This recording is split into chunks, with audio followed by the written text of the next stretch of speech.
Hi, I'm going to begin my presentation now. This is the alternative to the vlog, but I've chosen to do it in this manner in respect of confidentiality. We're limited and restricted within the field that I work. It's highly confidential. Even people that we may recognise within the service, we don't acknowledge them due to the sensitivity of the subject. So, as an alternative, you have myself and my PowerPoint behind, which I hope you can see. Now, I'm going to begin with an introduction to Fortalis. Fortalis being a service that provides support for women fleeing domestic violence or experiencing domestic violence. It was established in 1977 when a member of the victim support team identified a limited resources available to women fleeing domestic violence. As a result, Fortalis. Now, Fortalis has grown from being a 3-bedroom terraced house with bunk beds to now being a service that provides 25 2-bedroomed apartments furnished. It also provides a number of other services such as creche, counselling, early intervention, support, a referral, help within managing of finances. Basically, it's a safe haven and a support service. I put emphasis on the service being a charity-run organisation that is highly dependent. It is dependent upon its volunteers. I'd say around 70% of the organisation is volunteers. When it comes to the organisational structure, is organised by the board of directors, who all except one are female. There's one male within the whole company. Then there's a range of other subgroups, again, HR, finance, health and safety, education, it all females. And again, as I say, majority of us are volunteers. Sorry, I went back. Now, I'm going to begin with talking a little about motivational factors. For myself, motivational factor is having previously been a victim of domestic violence myself. I made contact with Fortalis and they helped me flee domestic violence.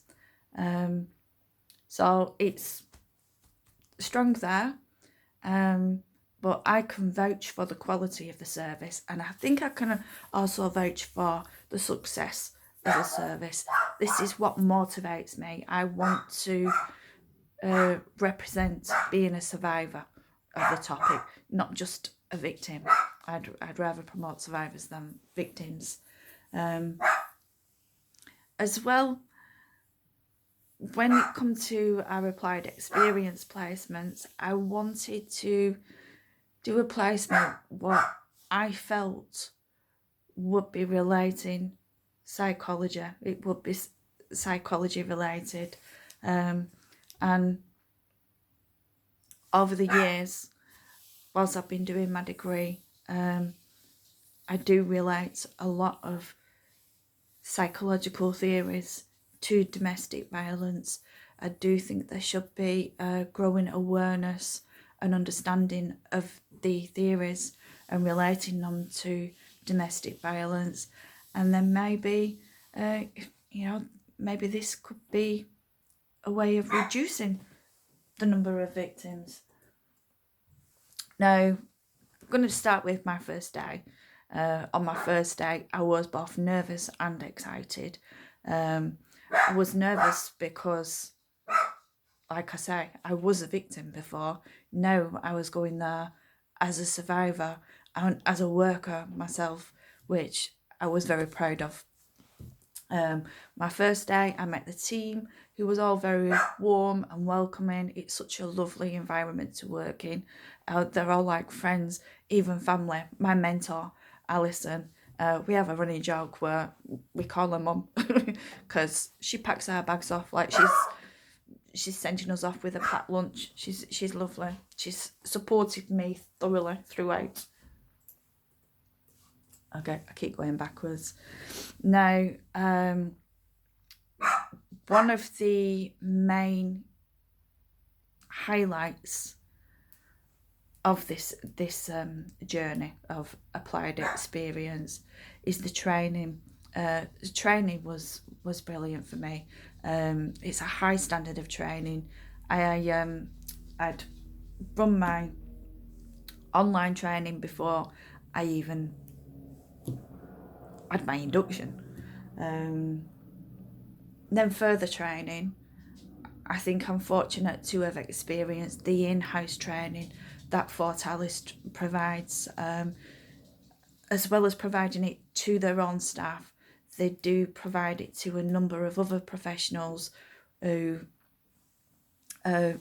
work or come across domestic violence, housing, the police, education, teachers, numerous amounts of professionals.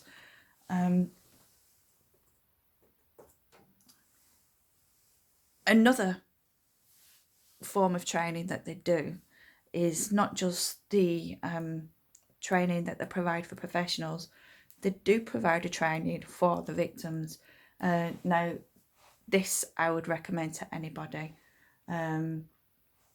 It's called the Freedom Programme, and it was put in place by a lady called Pat Craven, who used to work in the probation service, and she identified the revolving door, the pattern of reoffenders, and she proposed that these men weren't going to change, so she needed to change her attitude in raising awareness to females who are victims in recognising and responding to domestic abuse.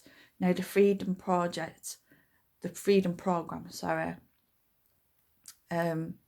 it is criticised, and in the sense that they say it's outdated because it's from a feminist perspective, whereas now it's identified that it's not just females that experience domestic abuse, it is males as well. I keep going backwards. Although, when it comes to statistics, it is given that 1 in 3 victims are females, and of those 1 in 3, 1 in 3 women die every 3 days as a result of domestic violence. Now, I don't know if you can see these statistics, but the blue are the female victims and the green are the male victims. So you might hopefully can see the discrepancy between the proportion of male and female victims. Now, relating psychological theories, I've really enjoyed this. It gave me a sense of pride that I can now relate the theories that we've learned in uni. I can relate them to practice. Here, I identified the attachment theory, how the attachment we experience as youngsters affects how we grow and the attachments we form in adult relationships. I'm rushing a little bit because I'm running out of time and I keep going backwards. But my favourite theories that I have learnt from Fort Alice are these two theories. I don't think you can see it too good, but you have the Cartman victim triangle, and this is explained as the triangle where it alternates from the persecutor to the rescuer to the victim, and it begins with the victim who is being persecuted, and then the rescuer comes along. But when the rescuer comes along, that triangle alternates, and the rescuer then becomes the persecutor. The victim then becomes the persecutor, and the victim then becomes the rescuer of the persecutor. It's tricky, but it makes so much sense, and you can relate it in so many fields with the police, with social services, or us. And then another theory is the Stockholm Syndrome theory, and this is where we relate to victims of domestic abuse being subjected to captivity. And when you're subject to captivity, you grow a fondness or appreciation for the minimal things that the perpetrator does for us. Being highly appreciative of food, water, contact, basic human rights. I'm sure you know a little about it, but if not, read on it and compare it to victims of domestic abuse. Problems occurred. I have to talk about problems occurred. We have the basic problems such as the weather, because we was working over the Christmas period and I'm a driver, so we couldn't get out and make contact with people because of the heavy snow. But the biggest problem that I occurred, which was very alarming, was the referral services.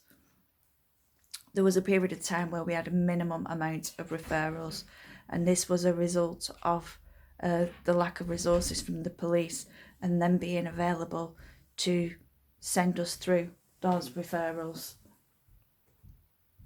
Yeah, I went in the right direction for the first time. Supervision and appraisals. I'm regularly supervised. We hand over at the end of each session. We have supervision in clarifying that we're okay with what we've read, witnessed, experienced. Appraisals, my appraisals have been great. My supervisor, she doesn't sing, she can't sing my praises high enough, to the point where she has promoted me. I'm stopping on with the service. I'm going to continue working with the service voluntary, with the hope and desires that it may lead to paid work within this line of work, or maybe even setting up my own refuge. This is where I bring in Maslow. What have I gained? Well, self-efficacy, the achievement. Like I say, starting from a place where I was a victim and I was at the bottom of the pyramid, now I have grown. I have the safety, the physiological aspect. I have the love and the belonging. I have the esteem. I have great self-esteem now, and self-actualization. I've grown from being a victim to now being a survivor that represents survivors. I've grown from being somebody who had low self-esteem to now being somebody who is confident. From someone who I would class as uneducated. I didn't even have any GCSEs, and now I'm at the end of my degree. So Maslow, my friend. Now I'll let you glance at the reference slides because I'm aware that I have gone over, and I'll say thank you and goodbye.